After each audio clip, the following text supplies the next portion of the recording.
The following is a special presentation of Tony Kurre Radio. Welcome back to another Keefer and Kurre show. He is Kip Keefer, of course, executive director of the Birmingham Racecourse Casino, and all around just a wonderful guy, great father, and just a fun guy to do a show with. I'm Tony Kurre, and co-host of this show and owner of Tony Kurre Radio. And this is a little show, Kip, that we just kind of pick little topics here. We talk about them. Sometimes we talk about things like pickleball or talk about family situations. Today, though, I want to go back to sports and talk about, and you and I have done a lot of reminiscing, a lot of sentimental things going on the show, and I love it. It's therapeutic for me. But I was thinking about Peter Edward Rose the other day, and I don't know why I was thinking about him, but I thought about him a lot when I was 8, 9, 10, 11 years old, going through the Big Red Machine days. And I got a great story I want to tell you about Pete Rose. But I was thinking, why don't we do the people that influenced us or we think about the most as children when it comes to sports? Because, man, there were so many. Sports were so different back in the 60s, 70s, and 80s. Now it's all about the money. I see the NBA free agency, and it's like no one's got loyalty to anything. It's all about chasing the big bucks and getting the max contracts. That goes pretty much for any sporting event. You know, it used to be back in the day. Pete Rose played, I think, 22 years with the Cincinnati Reds before they finally let him go. He went to Philadelphia, the Expos, and came back with the Reds as a manager. But you just don't see players staying with any particular teams for long periods of time. We've actually done a show on that, which, by the way, you can hear on the Tony Kurre Radio Podcast Network or anywhere on the TKR app. But I wanted you to start off, and first of all, I hope you're doing well. Don't forget the Need to Know show that's on every single week as well right here on Tony Kurre Radio. But some of our favorite childhood heroes when it comes to sports. First of all, how you doing, brother? I'm doing great, Tony. I love the topic. Of course, my childhood was sports obsessed, and that has kind of carried over into my adulthood, of course, as I have carved out a semblance of a living and pursuing those passions. But the better residual of all that is that my oldest son, Case, who has joined us for some programming, has just been a superstar, rising star in the sports writing and broadcasting world. And so it's all paid off. So I love sports, and it's given me so much. And I love reminiscing about these great memories. So give me a guy that all you got to do is go back to your teenage years and you're like, oh man, I used to follow that player. I used to love that player. Who was it? Well, I'm going to go back further than that. I'm going to go back when I was basically in kindergarten and first grade with my opening one here. And it might surprise you. You said a guy. Well, he was a guy, kind of. But he had 4 legs and had his privates removed. It was a racehorse by the name of Kelso, who is a Hall of Famer, was running predominantly in the Washington, D.C. circuit in Laurel and Bowie and Pimlico, but also on the New York circuit in the big races then. My dad and I's first bond was definitely through horse racing. My dad went every Saturday to whichever track in the Washington, D.C. area was open. And at the ripe old age of 4 or 5 years old, I was tagging along. And I've joked, we've talked about this a little bit on previous shows, that by the time I was in second grade, I was a better handicapper than he was. I learned quickly and became, totally into it. But the superstar horse during that era in the mid 60s was a horse named Kelso, who had been well, let's call him a spirited young horse who didn't have his mind on his business. I still think it's hilarious, Tony, and a lot of people might think this is funny. You still see all the time horses come in for their first start as 2-year-olds or perhaps 3-year-olds, and the horse is strutting around. These are the male horses. It's just like a singles bar on the Jersey Shore or Hernando's Hideaway or some of the famous places that you go to display your wares. But these young horses strut around the paddock, and they are kind of strutting their stuff for everybody to see. And it's hilarious that the commentator just dismisses that behavior as, well, the so-and-so 5-horse Old Joe making his debut is acting very studdish. in the paddock. So they don't really like that in race horses. They want them focused not on the fillies and mares, but on the job at hand at the track. So it's a common practice when they can't get a horse's attention as a youngster to go ahead and geld that horse. I was doing a seminar once at the Birmingham Racecourse about horse racing, and someone said, the number 7 horse in the first race is gelded. What does that mean? Is that important? And I said, well, it is to him. One of my great comebacks. But Kelso, Tony, was just a phenom. He was running in all the big races, and that was a whole different era. I remember, I really have great memories. I think I was in the 2nd grade. My dad even came to school and checked me out on a lunchtime on a Thursday unexpectedly, because Kelso was running that afternoon at Laurel Park in Washington, which is still operating, by the way, in the Washington, D.C. International, where all these horses from that had been bred in foreign countries, and he was the American representative in the race. And it was the biggest thrill for me. I was at the track on a Tuesday afternoon when I was supposed to be at school. Is this a great country or what? So I have such great memories of Kelso. I watched on a Labor Day. He ran up in New York in a big stakes race at Belmont, and actually didn't win. He had about an 11 or 12 race win streak and was beaten, ran 2nd. And I was so despondent. I could not believe that Kelso lost. That was on a Saturday on Wide World of Sports, because horse racing was not typically telecast, of course, in those days. Jim McKay and the boys, the constant variety of sports, the thrill of victory, the agony of defeat. Kelso was beaten that day, and my dad explained to me, well, they put so much weight on him that, it was really too much to ask. And I just kind of nodded like I knew what he was talking about. I didn't know 2 years later that meant they had loaded down his saddle with extra weights, which they do in a horse race, to even it out, sort of. So it was a little bit of equality and equity and all that stuff that we're living with now to balance the scales in horse racing. But Kelso, my first sports hero when I was a very young man. And we got our first animal on our show. I love that. That's perfect. This is the Keefer and Kurre Show. We're talking about our childhood heroes growing up. And, I lived in Cincinnati till I was about 19, moved to Louisville, and came down here back in 1988. And, of course, I was a big Red Machine fan. I was a Cincinnati Reds fan. Didn't get a chance to go see a lot of games at Riverfront. My dad used to tell me stories about going to Crossley Field. At that point in time, there were so many holes in the fence. You could just stand behind the center field fence, just look through the hole with your binoculars and see a ball game for free. We couldn't do that at Riverfront Stadium. But I'm going to go 5 years before the call of the 1975 Major League Baseball team, the Cincinnati Reds, who won 108 games, won 108 and 54 during the regular season. A lot of people would say it was one of the greatest baseball teams. You had Tony Perez at first. You had David Concepcion at shortstop. You had Joe Morgan at second. You had Pete Rose at third. You had Cesar Geronimo, Ken Griffey Jr., and a guy named George Foster, who launched 52 bombs in the outfield. Then you had Don Gullett on the mound. And you had this guy named Johnny Bench behind the plate. Man, when I heard about Mike Piazza, all I heard about was Mike Piazza being the greatest catcher I've ever seen. Let me take it back to the year 1970, when one Johnny Bench not only batted .278 for a catcher, which is outrageous. You never see catchers hitting .278 for the season. Hit 45 bombs, 148 RBIs, and batted 605 times. He has the most at-bats in Major League Baseball that season for a catcher. He never needed a day off, played all 162 games, won the MVP that year. And here's the amazing stat. Roughly 72% of all base runners steal bases. Johnny Bench threw out 53% of everyone who ever ran on him in a 17-year career, all with the Cincinnati Reds. He was the man.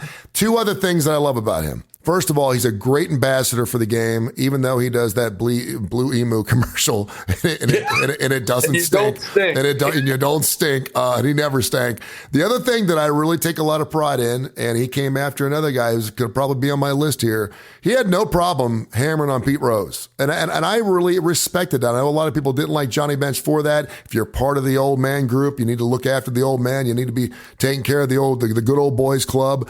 But when Pete Rose came out and said he gambled on baseball, Johnny said it's wrong. Can't do it. And he's also big time against the steroid area because you know why? He did it right.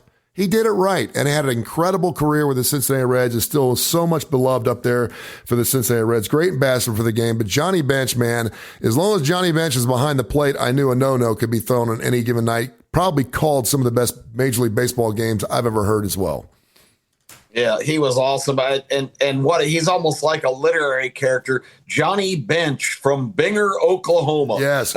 It doesn't get any better than that. And I will share with you, to put it over the top, this was the cherry on top of my sundae. I always made a big deal out of my birthday when I was on the opening drive with Aldo Greco and Jay Barker. 2009, I had turned 43 years old, and Al, because he had played in all these pro-ams and stuff, had gotten some really good phone numbers. John Larroquette called the show one time. So one morning, he has this individual call the show and sing me a happy birthday. I had no clue who it was, and it was Johnny Bench. And How about that? I said, okay, Johnny Bench just sang happy birthday to Tone the Bone. It put me over the top. It was over. I was done. Put a fork in me. I'm finished. It was great. That's awesome. All right, who else you got? All right. Well, I talked about the first bond with my dad closely at the same time growing up in Washington, D.C. My dad was a lifelong Washington Redskin fan, not the Washington Commanders, the Washington Redskins. I always joke that the first thing that I was able to read was not See Spot Run, it was See the Seven Horse Run. But the first song that I ever learned was Hail to the Redskins. And I knew every lyric, Hail to the Redskins, hail victory, Braves on the warpath, fight for all DC. And it was the song. The only problem with that was, Tony, that the Redskins, well, they stunk. They were lousy every year of my childhood, and every year my dad and his rowdy friends would have a big party about this time of year, maybe like mid to late July, getting ready for the new season. They all had season tickets. My grandmother, who my dad was her only child, was very successful and prominent. That was his Christmas present every year, Redskins season tickets. And for a guy in his 20s, you know, he was strutting high and mighty with that. He was going to go to every game. And I finally, my mother was supposed to go along. She would go like maybe to the opener. And after that, she decided it wasn't for her. So the rest of the year, I was the guy who kind of wormed in on that other ticket, even as a little kid. The Redskins in 1965 traded for a fellow by the name of Sonny Jurgensen. Sonny Jurgensen, a graduate from Duke University, where my dad attended as a freshman, and actually walked on trying to stick with the football team after a real strong high school career in the Washington, D.C. area at a place called Randolph-Macon Academy. And yes, it was basically a military high school because my dad needed some supervision, kind of a wild child, which he maintained through the rest of his life. But Sonny Jurgensen was the starter on that Duke team. And my dad, a single wing quarterback in high school, had the opportunity to at least practice with Sonny and knew him a little bit. So when the Redskins acquired Sonny Jurgensen in a trade with the Philadelphia Eagles, there was great excitement in Washington that maybe he could come in and turn the terrible franchise around. Now, Sonny was a modern day Babe Ruth type, Tony. This is a guy who could probably sit down and eat 25 hot dogs and drink 6 or 8 beers before a game and not miss a beat. He was rotund. He was not athletic looking at all. He was kind of redheaded with a big old, melon head. But Sonny Jurgensen could fling the rock. He had the arm that you can't even basically even begin to describe. There's a famous NFL Films video of him messing around in practice and throwing spirals perfectly down the field about 30 yards behind his back. Wow. This guy had an arm that you just can't believe. And the Redskins actually had some good skill players. Charlie Taylor, a young rookie the year before from Arizona State, was awesome. Bobby Mitchell was an all-pro wide receiver. They had some pieces, and Jurgensen that first year really lit it up and just set Washington on fire. And on those guys, it's hard to believe, but they had to do a lot of promotions and hustle on the side because as a pro athlete, you didn't make very much money in those days. So Sonny Jurgensen was appearing at a car dealership on a weeknight. And my dad took me and I got an autograph picture and got to hang out with Sonny, the Redskins quarterback, who was the iconic guy in Washington. The bottom line is, unfortunately, the Redskins didn't progress a lot. They got to almost 500. And a few years later, in the very late stages of Jurgensen's career, Vince Lombardi left the Packers and came to Washington for the 1969 season. We had already left and moved to Atlanta by that time. But Jurgensen, in the latest part of his career, when he was basically done, was so inspired by Lombardi, the Redskins actually had a 500 season after only winning 2 games the year before. So I followed him his whole career. He was colorful. He was interesting. And he was the color man on Redskin radio broadcasts for the next 25 years and was a guy who not only could throw the football over the field, he would throw zingers at whoever he thought deserved it. Very outspoken, just a real colorful guy, one of the real heroes of my youth, Sonny Jurgensen of the Washington Redskins. Oh, man, and another NFL team, and I love that story. Sonny was the man. He could flip the ball, and he was like the Jimi Hendrix of quarterbacks. He could flip the ball upside down, backwards, and everything else. Another team that sucked for a long period of time was my Cincinnati Bengals. Of course, they went to a couple Super Bowls against the San Francisco 49ers, lost both those in 82 and 89. A lot of people who have just got on their bandwagon recently because of Joe Burrow don't realize that the Cincinnati Bengals, I want to say they had like the number 1 overall pick for like 23 years in a row. At least it felt like that. I think it was actually 4 or 5 years in a row. But there was a guy who was on both of those Super Bowl trying teams against the 49ers, 6'6", 278 pounds. A guy out of USC actually won a national title with the Trojans, and he was on offensive line. And you know this as well as you don't have to play to know the only way you're going to win a Super Bowl is to have great line play on both sides. Yep. You can have the best quarterback, the best wide receiver, and the best running back. If you don't have a good line, you're not going to get it done. And one Anthony Munoz was that guy the Cincinnati Bengals just really need to have. And he played pretty much every single year with the Cincinnati Bengals, with the exception of his last year when he played with the Tampa Bay squad. But this player was unbelievable, and of course, he still got the bent finger. I don't know if you've ever seen that ring finger on his left hand. Yeah. It goes totally sideways. It's the most bizarre-looking thing ever. But he was just a fantastic player. He won a national title with USC, something a lot of people don't talk about as well. He met his wife at USC his sophomore year. And yes, he's still married to her. He's a Christian man. He's been married for 45 years. He'll be turning in his mid-60s, I think 68, coming up a little bit later on this August. So he's just a good guy and just a violent sport and just an amazing guy. And I'll leave you with this.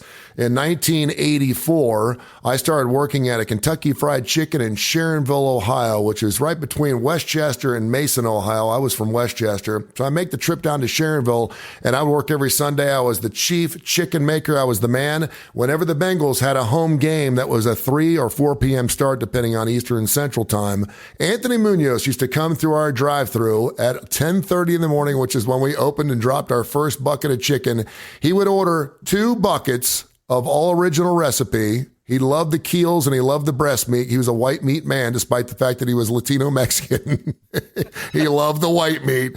He would order 2 buckets of chicken with 2 large mashed potatoes and 2 large coleslaws. Then he would bring it in the restaurant and eat it all by himself. And then he would go down and play for the Cincinnati Bengals for a 4 o'clock kick. He did it every single home game, 8 times a year. We go, Anthony's here. I would actually get to work. You know, I was 16, 17 years old. No one gets to work early when you're 16 or 17 years old. My boss would say, don't forget it's a home game tomorrow. And he'd call me up at home. Don't forget it's a home game tomorrow. Uh-huh. You probably need to get here. You need to get here by 10:15 to make sure that chicken's ready for Anthony Munoz because he's coming through the drive-thru at 10:30. And we just loved it. And I took so much pride. I would actually, you know, when you hand bread chicken at Kentucky Fried Chicken, it is still hand breaded, I believe. I would have hand bred it 3 times instead of twice just because I knew that Anthony Munoz was getting those 11 herbs and spices. I'll never forget it, man. And he used to come in and we would just sit there and stare at him as he would devour some 40 pieces of chicken, 2 large mashed potatoes, and biscuits with it, and then a big gulp of Coca-Cola. It was the most amazing thing, but he was so good. He was such a great player. And really, I mean, if you're on the offensive or defensive lines, and more so on the defensive lines now just because you can play spy and you can make tackles and everything else. But offensive players just get they're so underrated and they're so important. And we saw that with the Bengals this past year when they lost 3/5 of their line. I think they started 3-5. They came out of the box, and once they got healthy and got some free agents in there, they all made it all the way almost to the Super Bowl again, losing to Kansas City. But just an unbelievable player, and again, played his entire life with the Cincinnati Bengals with the exception of 1 year. But Anthony Munoz would be my childhood hero for sure. Who you got next, my man? I can't wait to hear. That's an incredible story. Okay, I gave you my early childhood in Washington, D.C. My whole world was disrupted in a little bit later at the ripe old age of 8 years old in 3rd grade. My father was working for Johnson Wax. He was he was a salesman selling Glade and Pledge and Raid and all the great products that Johnson Wax had, Bravo, and I can rattle them off, Glow Coat, all the different products. But anyway, he was raised to a district manager job, big promotion for him, very exciting for his sales performance. But it required us to relocate to the ATL, Atlanta, Georgia. Atlanta was just starting to be on the rise with the advent of the Hartsfield-Jackson Airport. It wasn't Jackson yet. Mayor Jackson had not yet been mayor. That's what it is today. Of course, the largest, busiest airport in the world, which really transformed Atlanta. Immediately, all kinds of corporations started to relocate there. Pro football and baseball came to Atlanta at the same time, followed soon thereafter by the Atlanta Hawks, who came from St. Louis.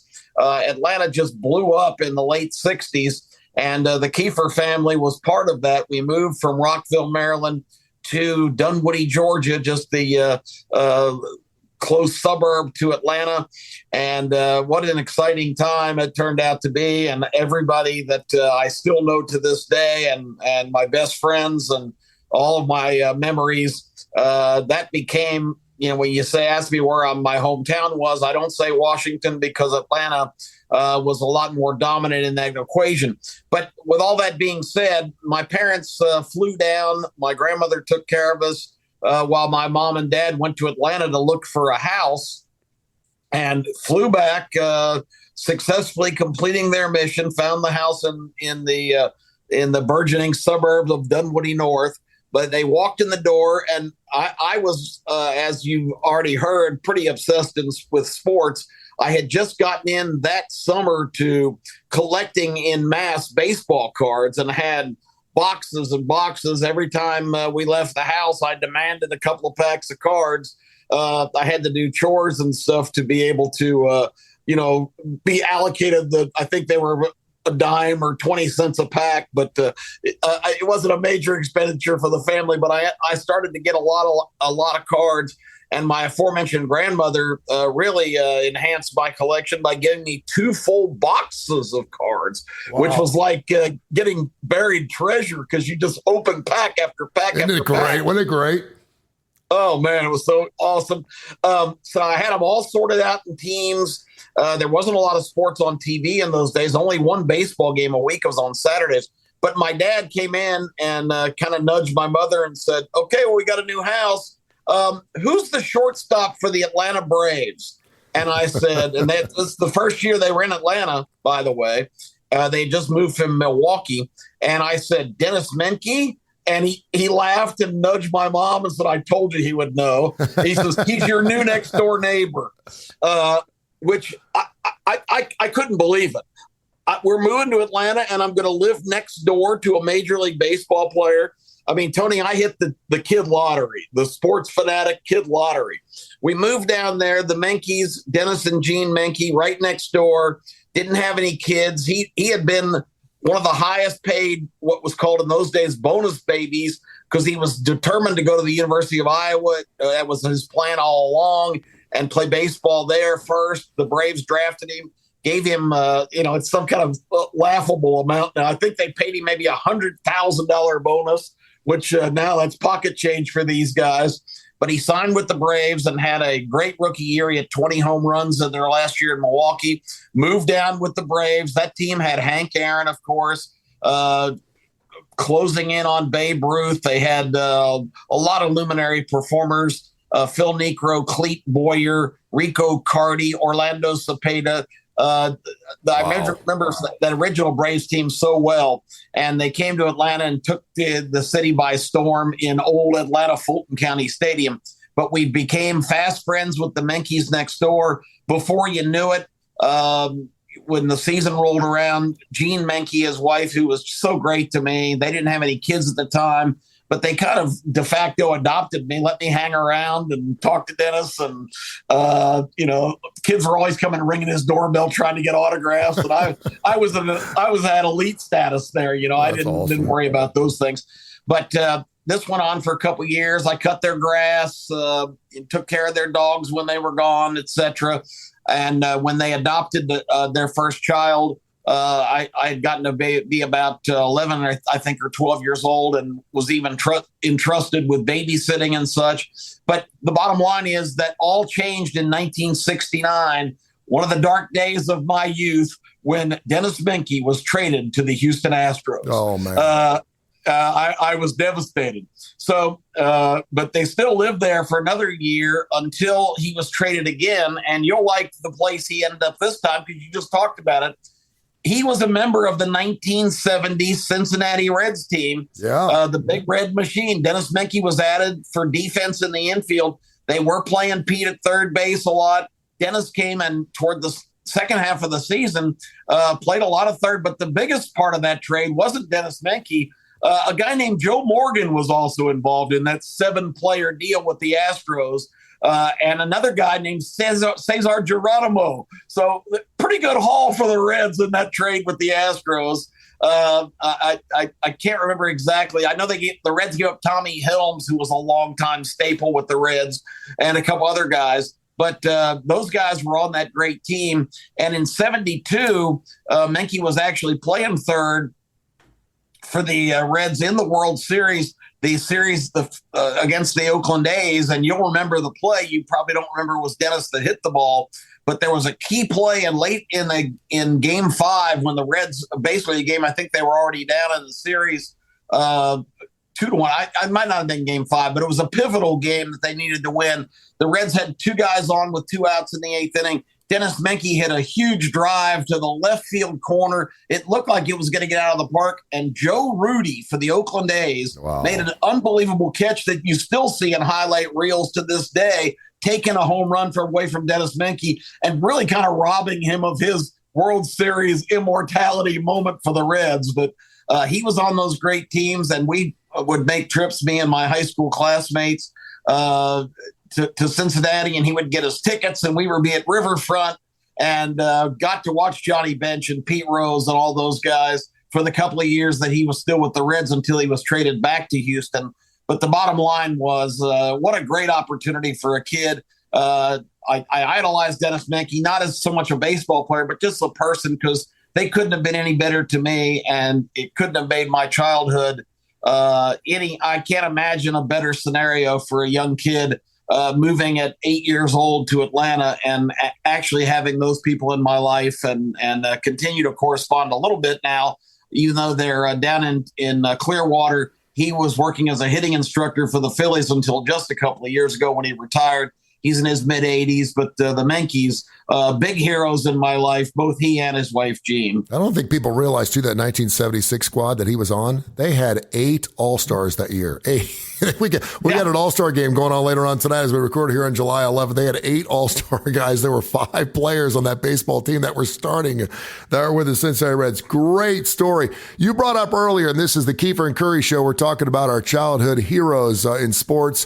We'd love to hear your thoughts. Info at Tony TonyCurryRadio.net. Download that TKR app. Now you can get TKR on Android and Apple. Of course, you can always get Tony Curry Radio on Android, but now just search TKR, 3 letters. It's going to get you home. You can listen to the show as many times as you want on our podcast. Before there was the Wild World of Sports, and before there was Red Bull Stunts, there was the Wild World of Sports. We weren't watching because of Jim McKay. We were watching it because of a guy who broke 206 bones in his body. And by the way, folks, that's all we have, 206 bones. That would be Evel Knievel.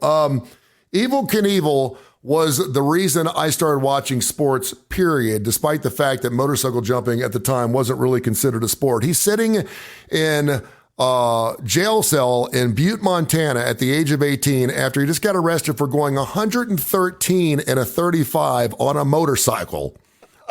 They put him behind bars. And someone said, you know what? You're pure evil, dude. You're just evil. You don't drive 80 miles over the speed limit. What the hell's wrong with you? And he went, Evel Knievel. That kind of rhymes a little bit. And thus the history was born. A guy who made 75 ramp-to-ramp jumps. We could go through all of them if you wanted to, and I would love to do that. But of course, the ones that I remember most, the Wembley jump, the jump where I was working at Kings Island Music Park. I got goosebumps that would come through the computer screen right now. The Snake River Canyon, despite the fact it was horrible. And the only thing I didn't like about that was because it wasn't on a motorcycle. It was and obviously that's why it didn't work. And then, of course, one that you'll remember and you'll love, the one that he jumped the fountains in Caesars. I mean, it was unbelievable. And here's the crazy thing. And people right now, they're jumping 3 times as far now. Why couldn't Evel do it? He was riding a Norton 750cc motorcycle. It was the equivalent. It was the equivalent of jumping 26 buses in a Harley Davidson. And later on, he was in a Triumph. He rode a Triumph 650. We're talking a huge engine. We're not talking these little mini bikes, these things that can fly and you can move to the side and stuff. You're talking like jumping Caesars in a Harley Davidson. It was unbelievable. And of course, really his claim to fame for me anyway, just because I'm 57 years old. He was the first to do the shark jump. And you know what happened after he did the shark jump? Some other guy named Henry Winkler as Fonzie did the shark jump. And we still use the phrase jump the sharks because of something that Evel Knievel started first. But man, I remember watching the Worldwide of Sports, ABC's Wild World of Sports, and we would wait hours for Evel Knievel to make his jump. It was supposed to start like at 1 o'clock or 2 o'clock in the afternoon. I remember one time, I want to say it was a Caesars jump. He went up and down that ramp about 35 times before and every time he'd go, you'd think it was going to be it. I think he was playing up to the crowd to do that. But when he jumped Caesar's fountain, just an unbelievable, and to actually see that, and it was live. I mean, you could see a guy die live on television. We never had that in sports, period. Evel Knievel is a guy that I'll always remember as a childhood hero of mine. That's awesome. And that's true. People don't realize now because everything we see is as it's happening. That was very unusual back in the day, particularly for Wide World of Sports, because I still remember so much Jim McKay, who was another hero of mine. He was from Maryland, where I was originally from in the D.C. area. But remember spanning the globe to bring you the constant variety of sports, the thrill of victory, and the agony of defeat. Yes. This is Wide World of Sports. And they went all over the world, literally, in that era, Tony, which was just incredible to start with. And really introduced Americans to sports from throughout the globe. It was a phenomenal show. And Evel Knievel, I remember that now as you say it. That was so hyped up. This is going to be absolutely live because that was unprecedented. It was unbelievable. Unbelievable. It was unbelievable. All right, so here's your final one. All right, now we're getting into my teenage years in Atlanta because I mentioned the Braves came from Milwaukee. The Falcons were formed as an expansion team. And the St. Louis Hawks, just off a championship in 1967, moved to Atlanta and became the Atlanta Hawks.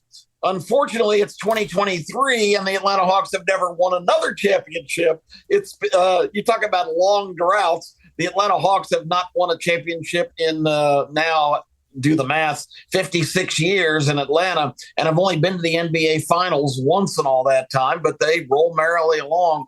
But I'm not going to pick a Hawk, even though there were some fantastic ones. The Hawks, due to some chicanery right at draft time, were able to acquire the pick to take Pete Maravich.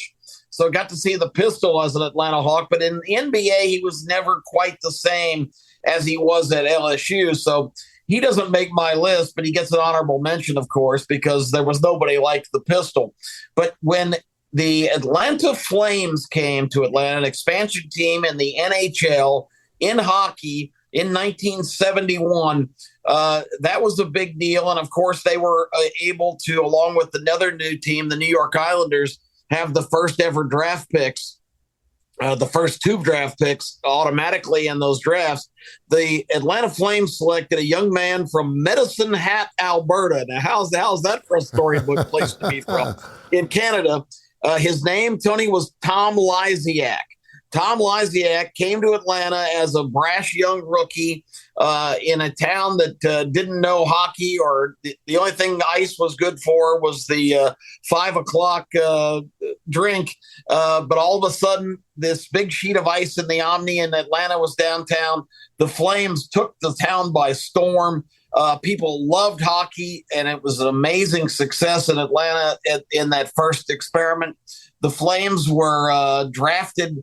They acquired a lot of veterans, a lot of kind of just rough and tumble guys because they wanted the sport to catch on there in a city that had no background. The Islanders, on the other hand, also came in the league, drafted nothing, and really traded for draft picks and strengthened themselves, where within 4 or 5 years, they won a Stanley Cup. The Flames went a different direction because they had to be competitive right away. They couldn't come in and just be a joke and have any hopes of succeeding. And Tom Lysiak, who was a 21-year-old rookie, just absolutely just turned the town on its ear.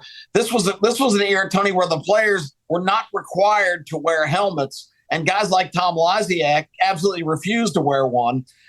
He had the flowing locks and was, every girl in town was in love with him. And every guy, he was their idol because he was tough. Guys challenged him and he would hold his own. And for the most part, win his fights because there were a lot of fights. It's not like modern day hockey where it's like a aberration that something breaks out. If you went to an NHL game, of course, the old joke, I think it was a Rodney Dangerfield's joke, I went to a fight the other day and a hockey game broke out. But that was really the nature of things. It was really a rough sport, very physical. And the Flames were just such a phenomenon. And Tom Lysiak was a great goal scorer, he was the Mickey Mantle of Atlanta sports. And to this day, I don't think there's been, and Atlanta's had quite a few iconic players, but I don't think anybody has ever matched the popularity of Tom Lysiak. All of us had our number 12 Lysiak jerseys. We were Lysiak's Legion. We were his biggest fans. And just like I told you, the Menke trade, the death of the Atlanta Flames before they moved to Calgary, where they still are today, was later on when the team who was undercapitalized to start with, Tom Lysiak, the absolute hockey hero in Atlanta, was traded to the Chicago Blackhawks, and it was the biggest betrayal. The whole city went into just absolute gloom and doom, and the Flames 2 years later were sold and moved to Canada, where they still remain today. And people say, well, are you still a Flames fan? And I said, well, no, there's no original Atlanta Flames on that team. There were some, of course, the year that they moved, but the Flames' other legacy was they could never win a playoff series despite having some really good teams. But they stood toe-to-toe at that time with the dominant team in the league, the Philadelphia Flyers, who had nothing but a bunch of brawlers and scorers, and they were just a wild outfit. Just great memories. We found a way to go to every game. We'd go down there and hustle tickets. We didn't have 50 cents between us, but we would wheel and deal and somehow get into just about every game. And I told you this year on this show a couple of times that reliving that kind of similar experience with my sons in Las Vegas gave me a chance to have kind of a hockey rebirth and figure out why I fell in love so much with that sport, watching Las Vegas not only have a similar trajectory to being immediately competitive, but actually winning a Stanley Cup this year. And I had thoughts of Tom Lysiak, who we lost to pancreatic cancer about 7 or 8 years ago at way too early an age. But he will always be basically my Mickey Mantle to kids that grew up in the 50s. Every kid who idolized Mickey Mantle for us, it was a hockey player from Medicine Hat, Alberta named Tom Wozniak. I love that story. That's fantastic. We're hitting animals, four-legged jobbers. We got hockey. I'm going to go back to Major League Baseball here. I was going to go with Marty and Joe, but I didn't want to be too specific to the Cincinnati area, despite the fact that I think a lot of people in baseball love Marty and Joe and what they did. They were together for a long time. Before Shohei Ohtani, though, came on board, there was another player who was an all-star, not in one, not in two, not in three, not in four, but 5 different positions. An all-star in 5 different positions, and during his 24-year career, played all 9 positions during Major League Baseball seasons. That would be Peter Edward Rose. A little trivia question for you. He gets his 3,000th hit on May 5th, 1978. Do you know who he was with when he got his 4,000th hit? I think he was in Montreal. He was. He was a Montreal Expo when he got his 4,000th hit. The Reds, they planned it pretty good. 1978, they wanted to get his 3,000th hit with the Cincinnati Reds. He gets traded to the Philadelphia Phillies the following season. And, of course, as soon as he gets his 4,000th hit, the Reds made the deal to bring him back to Cincinnati to get, hopefully, the 41-92, which, of course, he did. He finished with 42-56. He finished tops with most singles, most hits, most games played, most at-bats. And, ironically enough, he's also holding the Major League Baseball record, which will never be broken, for the most outs at 10,378. He made more outs than any Major League Baseball player, but his baseball average in 24 years, a .303 average. You'll never see anything like that again. He was just an amazing baseball player. And, of course, he captured the world when his 44-game hitting streak. I was at the 45th game, which, of course, he went hitless in that particular game. He went 4 for 5 in game 46. I remember thinking to myself, why could you not take a couple of those singles and back him up a day? Everyone thought he was going to beat Joe there with the 56-game hitting streak. But I'll tell you a story. I was I guess, first year college at Xavier in 1988. We had a Sunday night league at St. Susanna's up in Mason, Ohio. I was playing for the St. John's Red River or something or other. I forget the name of our team. Of course, we had a glove in one hand and a beer in the other. It was a fantastic league. We had these 2 guys named the Hunklers who could knock the ball out of any ballpark we played in on our Chiefs league. We called them the Hunklers, and I think that was the real name, Hunklers.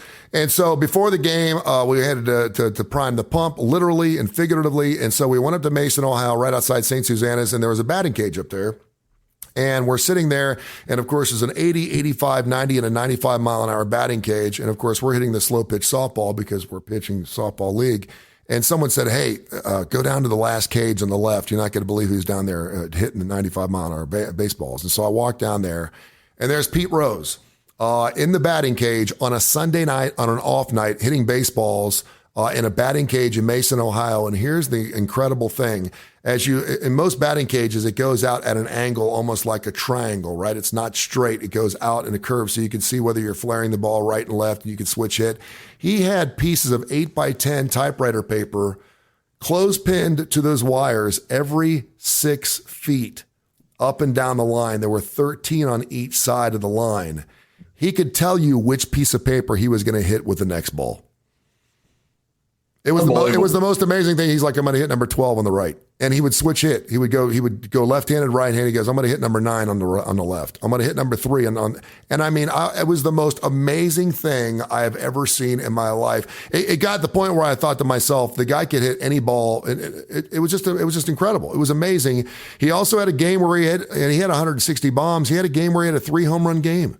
A 3-home-run game for Pete Rose. So, I mean, and I hate the fact that he's not in the Hall of Fame. It's on him that he's not. If he would just come and get on his knees and just say, listen, I screwed up and I'll never do it again to Manfred. If he'd do it, they'd probably let him in. I know he's going to get into the Hall of Fame, but it's going to be after he dies. It's going to be a Kenny Stabler situation where they're not going to allow him to enjoy that.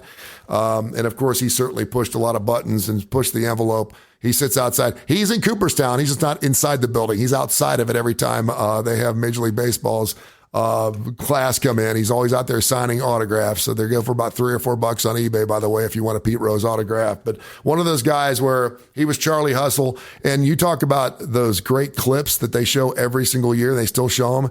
They don't show it anymore only because you're not allowed to block the play anymore. But the Pete Rose, Ray Fosse situation in the 1970 All-Star game where he knocked the teeth out of Ray Foss literally at home plate during an All-Star game. And people were like, it's an All-Star game. Don't hurt yourself. Pete didn't care, man. He played every single out like it was his last out. He also holds the record for stretching the most singles in the doubles. You knew that if he hit a ball on the ground and got through the hole, he was going to go for two. He's just one of the most exciting baseball players I've ever seen, and I don't think we'll ever see anybody like him again. Bryce Harper, when he came on the scene, was the first guy in a walk who would run down to first base. And they're like, what the hell is this guy doing? Is he showing him up? No. He loves Major League Baseball. He's a hustler. He gets after it, despite the fact he's been banged up so much of his career. He loves Major League Baseball, and people hate him for that. I love Pete Rose for everything he did. I've been a Pete Rose guy forever. I told you last summer I was lucky enough to be at Cooperstown. I was very happy to see that Pete is inside, but he's not enshrined. Yes. But there's a display. They do acknowledge that he has more hits than anybody else. So there he is. There's his uniform and his bat and all of that. So I was appreciating the fact because I didn't know that was actually in the building, and that was awesome. And I said to Mark, my friend who was with me, I said, well, it's good to see Pete's in here. And the guy standing next to me said, Tony, under his breath, well, he bet on baseball. And I turned to the guy and goes, oh, baseball. The sport that's official betting partner is FanDuel. That's not hypocrisy. And the guy kind of walked away and goes, that was way over that guy's head. Oh, my gosh. You can bet on Major League Baseball games inside Great American Ballpark now. You can actually bet on Reds games. It's ridiculous. Or at Alabama games. That's where that scandal started, as Case explained to us. It sure was. So, it's amazing. I'll tell you real quick. I know we're short on time, but I went to a doubleheader Reds-Braves back in the really great Reds era. And in the first game, the Reds just bombarded them. And that's when you played two. And starting at 6:05, you took a 40-minute break and you played the second game. It went to well after midnight. So the Reds were like a gazillion games ahead in the division. They were going to win there. The games meant nothing. This was like, I think it may have been early September. And the Reds won 14-2 in the first game or something. All the regulars played in the nightcap. Pete Rose and the Reds were actually behind the Braves 5-4 going to the top of the ninth. Pete was leading off the inning, and he hit a high chopper toward third, Tony, that looked like a routine play. The fielder for the Braves, I don't remember who the third base was, but he fielded it cleanly, made the throw, but somehow Pete Rose was digging so hard down the line, he beat out that seemingly routine ground ball to third. And later in the inning, somebody squeezed one through the hole on the right side. He went first to third without any hesitation. Next thing you know, the sacrifice fly, game tied. The Reds won in extra innings in a meaningless second game of doubleheader. But that had such an impression on me as a young teenager of how to play the game right.